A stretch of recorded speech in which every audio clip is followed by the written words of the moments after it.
Budidaya jamur tiram kini menjadi peluang bisnis yang menggiurkan. Hal tersebut dilatar belakangi maraknya bisnis kuliner olahan jamur. Namun sebelum memulai budidaya jamur tiram, ada beberapa tips yang perlu diperhatikan.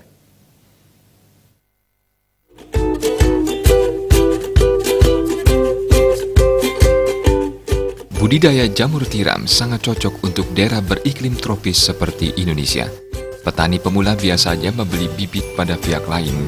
Pengembangan jamur tiram ini bisa dilakukan secara bertahap dan tidak perlu menyiapkan biaya yang terlalu besar. Setelah menyiapkan kumbung dan lahan budidaya, backlog ditata dengan baik dan harus tetap menjaga kelembaban suhu ruangan. Caranya adalah menyiram lantai secara rutin. Jika ada hama yang menyerang jamur tiram, sebaiknya disingkirkan dengan cara alami dan tidak menggunakan pestisida. Pertumbuhan jamur tiram sebaiknya dipantau setiap hari agar pertumbuhannya maksimal. Dengan masa panen 3 bulan sekali, jamur tiram bisa dipanen lebih dari sekali.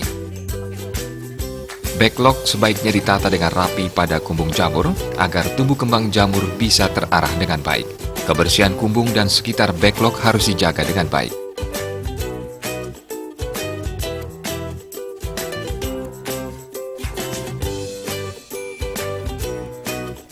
Usai masa panen, backlog bisa digunakan sebagai pupuk kompos. Pemanenan dilakukan terhadap jamur yang telah mekar dan membesar. Desa Karyani